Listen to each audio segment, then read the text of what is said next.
Nifty अपने 24,000 level को break करके नीचे क्लोज हुआ। सेंसेक्स मोर देन 400 पॉइंट गिर चुका है। यूएस ईरान के वॉर की वजह से और दिक्कतें आने वाली है। आज के वीडियो में हम डिटेल में डिस्कस करेंगे हर एक वो न्यूज़ जिसने आज के दिन मार्केट में इम्पैक्ट किया। तो सबसे पहले न्यूज़ है कि निफ्टी 24,000 लेवल के नीचे क्लोज हुआ। जैसे कि हम यहाँ पे चार्ट पे देख सकते हैं कि ये क्रूशियल लेवल था जहाँ पे निफ्टी ने, जब हम 24 जून को देखेंगे, यहाँ पे निफ्टी ने फर्स्ट रेजिस्टेंस लिया, उसके बाद ब्रेकआउट दिया, यहाँ पे एक सपोर्ट के साइड पे क्लोजिंग दी 25 जून को, एक गैप अप ओपनिंग दी और उसके बाद 25 जून को एक हाई क्रिएट करके गिरना स्टार्ट कर दिया। और जब यहाँ पे हम देख सकते हैं कि मंडे को 29 जून आज के दिन जब गिरावट स्टार्ट हुई तो यहाँ पे एक सपोर्ट फॉर्मेशन किया इस लेवल पे।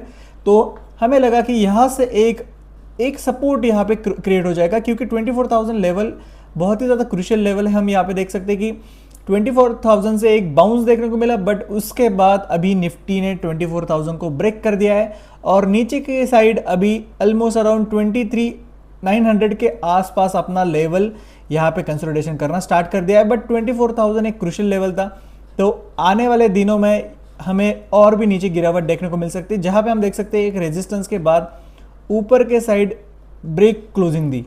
तो मुझे लग रहा है कि एक ट्रैपिंग होगी, इवन दो अगर मार्केट ने ऊपर के साइड ऐसी बाइंग दी तो एक लोअर हाई क्रिएट करके मार्केट फिर से अपने 23,800 या 900 के लेवल्स को हम यहाँ पे देख सकते हैं, इनको वापस से टेस्ट करने नीचे की साइड जा सकता है। आज के बिगेस्ट निफ्टी लूजर्स थे कोटक महिंद्रा बैंक, M&M, तो Tata Motors, passenger vehicle, Adani enterprises, और काफ़ी सारे जो गेनर्स में थे वो है मैक्स हेल्थ केयर, कोल इंडिया, डॉक्टर रेड्डी। और यहाँ पे auto index 2%, while PSU banks and media जो है ऑयल वगैरह वो 1 से 2.5% यहाँ पे हमें देखने को मिल रहा है कि ये जो थे ओवरऑल ड्रैग कर रहे थे ऑटो बैंक्स में, और मेटल फार्मा जो तो वो गेन कर रहे थे, मार्केट को बैलेंस कर रहे थे। ऑटो और बैंक्स नीचे गिर रहे थे और जो मेटल्स और फार्मा थे उनमें बढ़ावट हो रही थी। डॉक्टर रेड्डी की न्यूज़ है आगे, हम उसके बारे में बात करें क्यों उसमें हमें एक थोड़ी सी रैली या फिर एक सपोर्ट देखने को मिला। ठीक है, तो हमारी अगली न्यूज़ है यूएस के फ्यूचर में नैस्डैक जो है S&P 500 जो कि हर एक स्टॉक होता है यूएस का, जहाँ पे up to 1% despite US Iran tension, मतलब 1% की गिरावट देखने को मिली क्योंकि यूएस ईरान के टेंशन में कोई भी अभी तक सेटलमेंट नहीं हुई। इसके वजह से गिफ्ट निफ्टी भी अंडर प्रेशर में है। गिफ्ट निफ्टी आपको पता ही होगा कि इंडियन मार्केट उस पर बहुत ज़्यादा बिलोंग करता है, काइंड ऑफ हमारा ये मार्केट। तो उसके कारण हमें आज फिर से निफ्टी में गिरावट देखने को मिली क्योंकि यूएस ईरान के कोई भी सेटलमेंट करने के अभी कोई दिख नहीं रहे सॉल्यूशन। उसके ही कारण आज हम देख सकते हैं कि गोल्ड में हमें फिर से बाउंस देखने को मिला। काफ़ी दिनों बाद अभी गोल्ड अपने 140-44 के लेवल्स पे था। और अगर आप सोच रहे हो निवेश करने का, दिस इज अ पॉइंट जहाँ पे गोल्ड का अगर हम चार्ट देखें तो गोल्ड में यहाँ पे हमें एक छोटा सा सपोर्ट फॉर्मेशन देखने को मिला। मैं एक काम करता हूँ, 1 आवर के टाइम फ्रेम पे शिफ्ट हो जाता हूँ। सो दिस इज़ गोल्ड का चार्ट और यहाँ पे मैं एक इजी कर देता हूँ। हम यहाँ पे एक EMA लेवल को अप्लाई कर देंगे। अगर EMA लेवल अभी हम काम करते हैं क्योंकि ये मोर देन 100 के नीचे है, तो हम इसको 200 लेवल पे कर देते हैं। यहाँ पे हम देख सकते हैं, एक सेकेंड मैं इसको 1 डे के टाइम फ्रेम पे कर देता हूँ। 200 लेवल हमें क्लियरली देख सकते हैं।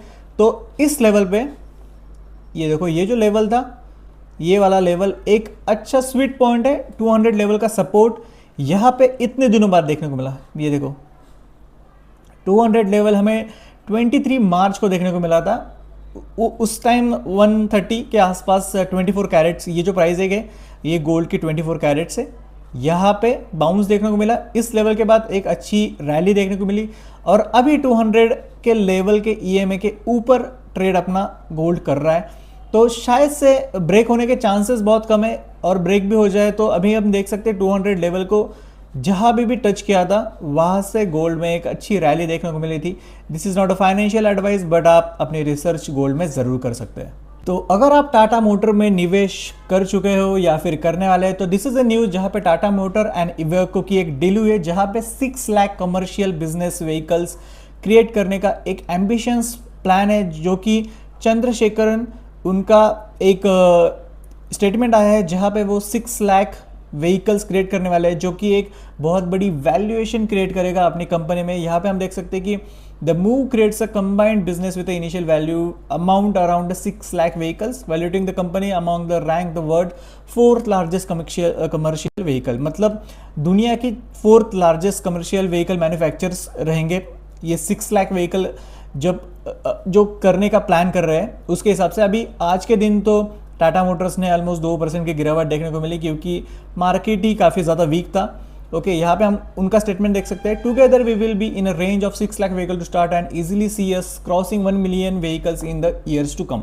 मतलब अभी वो प्लान कर रहे हैं 6 लाख व्हीकल्स क्रिएट करने का एंड उनका प्लान है कि आने वाले साल में वो 1 मिलियन मतलब 10 लाख व्हीकल तक पहुंच जाएंगे। और अगर ओवरऑल परफॉर्मेंस बिजनेस और जो एक्सपांडेशन है वो अच्छी रही तो हमें आने वाले दिनों में फिर से एक जो टारगेट है उनका सेल्स में बढ़ सकता है और टाटा मोटर्स में एक अच्छी थोड़ी स्टेबिलिटी हमें देखने को मिल सकती है। और यहाँ पे फ्यूचर ऑप्शन ट्रेडिंग करने वालों के लिए एक बड़ी खबर निकल के आई है। यहाँ पे पूछा जा रहा है how can SEBI build a market for a long term F&O contracts. मतलब अभी के लिए हम देख सकते हैं वीकली और मंथली कॉन्ट्रैक्ट्स है, बट यहाँ पे बोला जा रहा है कि लॉन्ग टर्म कॉन्ट्रैक्ट्स मतलब काफ़ी मतलब 3 से 6 महीने तक भी वो कॉन्ट्रैक्ट्स चलते रहेंगे। मतलब एक ऑप्शन का कॉन्ट्रैक्ट ओपन रहेगा जो एक्सपायर्ड नहीं होगा लॉन्ग टर्म के लिए। और एक्सपर्ट का कहना है कि एक ही की है जहाँ पे मार्जिन हम कम कर सकते हैं इसका, क्योंकि हम देख सकते हैं कि अभी करंटली जो मार्जिन है वो काफ़ी ज़्यादा हाई होता है इवन दो हम नेक्स्ट एक्सपायरी को भी सिलेक्ट करें, बट बियॉन्ड वीकली एक्सपायरीज कैसे जा सकता है, हम उसके आगे कैसे बढ़ सकते हैं। तो जो मार्केट रेगुलेटर एंड सिक्योरिटीज़ जो कि चेयरमैन है तुहिन कांता पांडे वो कह रहे थे कि हम long term futures and option like contracts को मार्केट में इंट्रोड्यूस करेंगे। मतलब जो कि ट्रेडिंग रहेगा वो वीकली एक्सपायरी नहीं होगा, वो आप लॉन्ग टर्म के लिए होल्ड कर सकते हो ऑप्शन और फ्यूचर्स को। तो we can capitalise the market. यहाँ पे क्या होता है कि उनका प्लान है जो मार्केट में फंडिंग और जो अमाउंट रहेगा वो सर्कुलेट होता रहेगा ज़्यादा से ज़्यादा। लाइक कोई भी अभी ट्रेड करता है ऑप्शन या फ्यूचर में वो वीकली तक ही रख सकता है, ठीक है, बट ये लॉन्ग टर्म रहेगा तो फंडिंग जो रहेगी मार्केट में कैपिटल जो रहेगा वो इक्विटी ज़्यादा रहेगी लिक्विडिटी मार्केट में। तो यहाँ पे हमें देखना पड़ेगा कब तक सेबी इसको इंट्रोड्यूस करती है। शायद से आने वाले दिनों में हमें एक long term future and option के कॉन्ट्रैक्ट्स भी देखने को मिले। बजाज ऑटो में एक बड़ी न्यूज़ है जहाँ पे आज के दिन शेयर्स 2% की फॉल बैक हुई, जहाँ पे बजाज ने अनाउंस किया जुलाई 1 को वो बायबैक करेंगे। आपको एप्लीकेशन मिल सकता है, आप उसको बायबैक कर सकते हो। बायबैक की अमाउंट रहेगी 5,632 करोड़ का बायबैक है, जहाँ पे जो सेट ऑफ प्राइस है वो 12,000 पर शेयर्स है। ओके, जो जुलाई 7 तक क्लोज हो जाएगा। और जो फाइनेंशियल रेवेन्यू है वो 63,000 करोड़ के आसपास आई है। जो सेल यूनिट्स है वो है ऑलमोस्ट अराउंड 50 लाख यूनिट्स। तो हम यहाँ पे डिटेल देख सकते हैं कि आज शेयर ट्रेड कर रहा है 9,639 पे, जहाँ पे 2% की गिरावट देखने को मिली। और हमेशा होता है कि ये बायबैक के वजह से मार्केट में गिरावट आना स्टार्ट हो जाता है, क्योंकि अभी इन्वॉल्वमेंट रहेगा तो कंपनी चाह रही है फिर से शेयर्स को बायबैक करने का। और लॉन्ग टर्म में ये एक पॉजिटिव न्यूज़ है, क्योंकि जब कंपनी ही अपना जो परसेंटेज है वो बढ़ाना चाहती है तो ऑफकोर्स आने वाले दिनों में एक गुड न्यूज़ आ सकती है मार्केट में। उसके पहले ही मार्केट में रैली स्टार्ट हो सकती है। तो इफ़ आपके पास शेयर है लॉन्ग टर्म के लिए तो आप इसमें ज़रूर बायबैक के लिए अप्लाई कर सकते हो। तो अगली खबर आती है आईपीओस के लिए। आस्था स्पिनटेक्स अपने पहले दिन पर 52% की सब्सक्राइब हुई है, जो कि काफ़ी अच्छा रिस्पॉन्स है एक नए आईपीओ के लिए। उसका आईपीओ प्राइस बैंड है 125 से लेके 136 रुपीज़ पर शेयर। ये 1 जुलाई तक ओपन रहने वाला है और ये दोनों जगह लिस्टेड होगा 6 जुलाई के आसपास, बीएससी और एनएससी दोनों पे। तो आप यहाँ पे आस्था स्पिनटेक्स के जीएमपी की प्राइस देख सकते हो। जीएमपी चल रहा है, लास्ट जीएमपी जो रिकॉर्ड हुआ है 334 को वो है 6 रुपीज़। अभी टाइम हो रहा है 4:12 PM, ठीक है। अभी सब्सक्रिप्शन है 0.77 जो मैंने बताया, जो 50 से अभी 77% पे हो चुका है। और एक्सपेक्टेड जो लिस्टिंग है अभी के लिए 142 रुपीज़ की लिस्टिंग हमें देखने को मिल सकती है। जब मार्केट में जीएमपी अनाउंस हुआ था वो 4 था, उसके बाद 525, 5 से नीचे गिर गया, फिर से 6।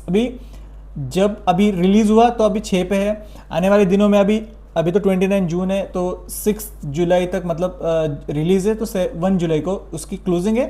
तो हम बात करेंगे इसके 1 जुलाई से पहले, जहाँ पे इसकी जीएमपी वैल्यूएशन थोड़ी बहुत ज़्यादा चाहिए।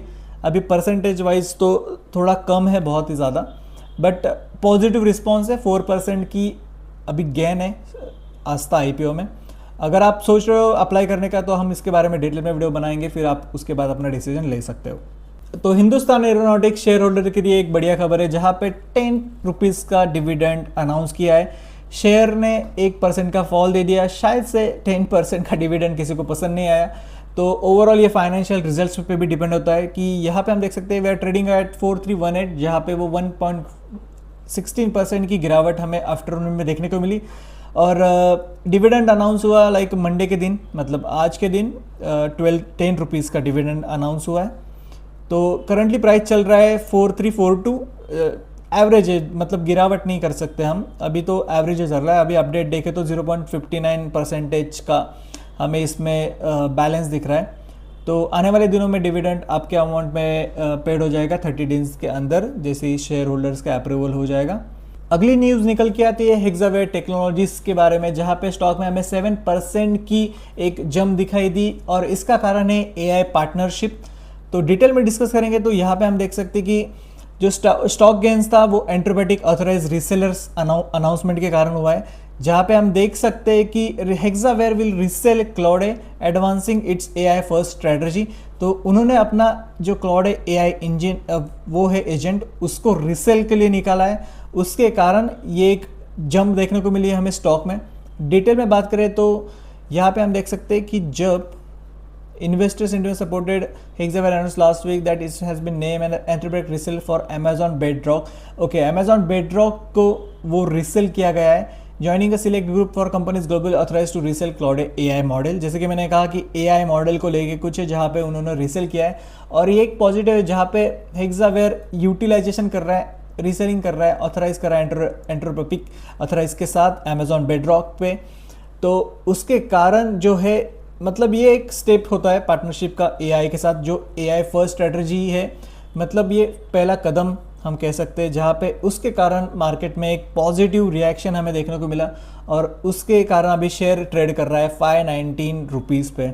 अगर आप इसमें इन्वेस्टेड हो तो अगर आप सोच रहे हो इन्वेस्ट करने का, एक बार हम इस स्टॉक को देख ही लेते हैं, हेक्सावेयर। अगर हम सोच रहे हैं कि अगर आपको बाय करना है इस शेयर को, तो 15 मिनट्स के टाइम फ्रेम में मैं चला जाता हूँ, जहाँ पे हम देख सकते हैं कि एक बढ़िया सी गैप अप ओपनिंग हुई मार्केट में पहले ही थोड़ी सी रिएक्शन चल रही थी। यहाँ पे हम देख सकते हैं इस रैली के बाद ये 15 मिनट्स का टाइम फ्रेम है और अभी बाउंस हुआ है।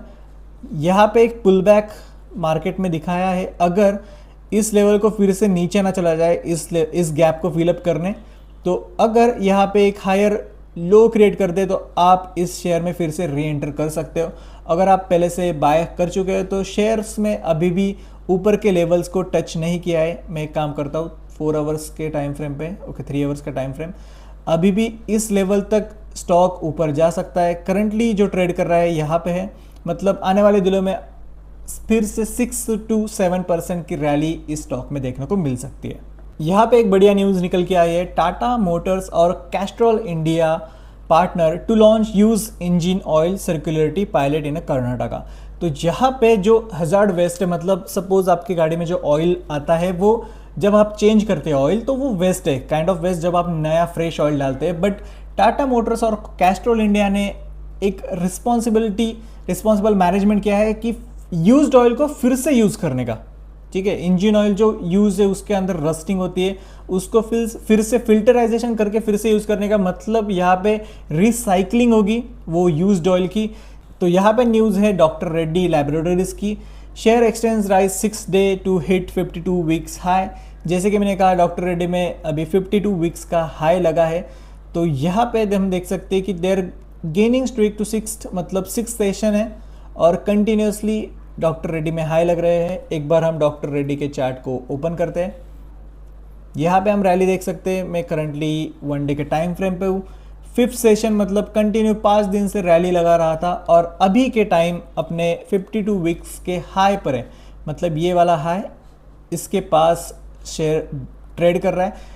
तो अगर आप इन्वेस्टेड हो तो बहुत अच्छी बात है। अगर आप सोच रहे हो डॉक्टर रेड्डी में इन्वेस्ट करने का तो this is not a good point, जहाँ पे शेयर्स ऑलमोस्ट अराउंड अपने लो से 10% अप है। आपको थोड़ा वेट करना चाहिए एक पुल बैक का, क्योंकि अभी अभी उसने अपने हाई को टच किया है, तो आने वाले दिनों में यहाँ पे एक पुल बैक ले सकता है। ये अपने जो पीछे सपोर्ट है यहाँ पे फिर से एक क्रिएशन करके अपने फ्रेश ब्रेकआउट की तरफ डॉक्टर रेड्डी जा सकता है। तो डॉक्टर रेड्डी के रैली के पीछे का रीज़न है यूएस ड्रग जो रेगुलेटर थे उन्होंने अपना इंस्पेक्शन कंप्लीट कर दिया है कंपनी को लेके, जहाँ पे वो हैदराबाद में जो 7 इशू ऑब्जर्व हुए थे, द कंपनी से it will be address the observation with in the stipulated timeline, मतलब वो आने वाले कुछ टाइम में सॉल्व हो जाएंगे। बट अभी यूएस ड्रग ने कंप्लीट कर दिया इंस्पेक्शन, कोई भी कुछ निगेटिव न्यूज़ बाहर नहीं आई इंस्पेक्शन करने के बाद भी। तो this is one of the reason जहाँ पे फिर से एक इन्वेस्टर का ट्रस्ट गेन हुआ, उसके कारण हमें फिर से डॉक्टर रेड्डी में कंटिन्यूसली रैली देखने को मिली।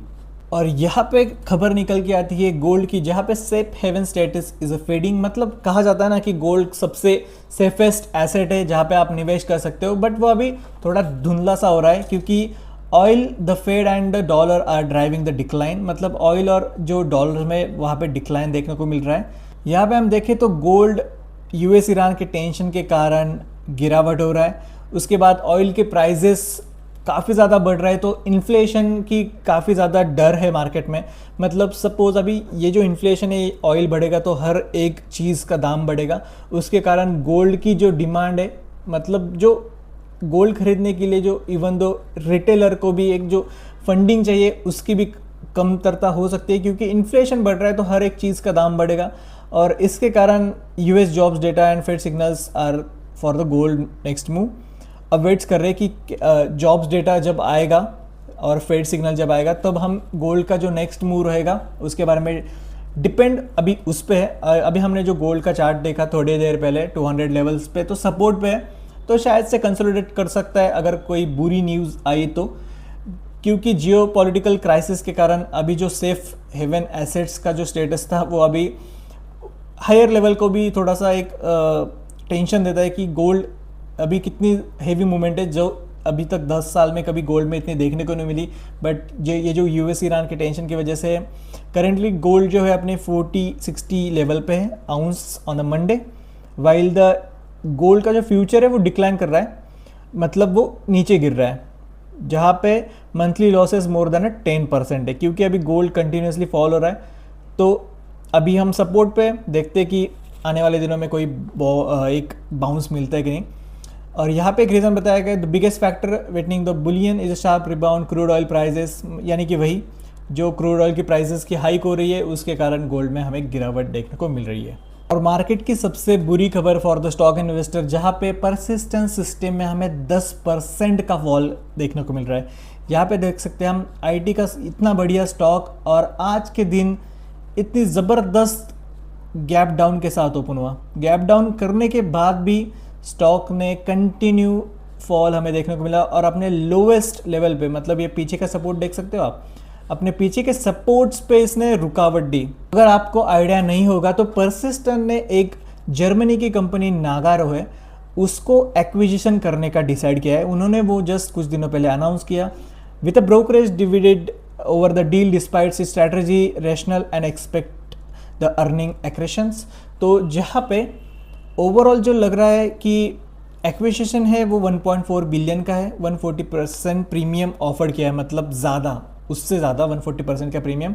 और जो ओवरऑल जो इन्वेस्टर है उनको लग रहा है कि this is not a good deal, और उसके कारण ये काफ़ी बेरिश फेज में आ चुका है। तो परसिस्टेंट में दूसरी कोई न्यूज़ नहीं है, but just because of this acquisition of new company हमें आज के दिन इतनी बड़ी गैप डाउन ओपनिंग देखने को मिली। और वैसे भी वो कुछ दिनों से कंसिडरेशन ही कर रहा था, मतलब डिसीजन इंटरनली पेंडिंग था, और जैसे ही वो गिरा तो यहाँ पे नीचे की साइड उसने ये सारी लिक्विडिटी एब्जॉर्व कर ली।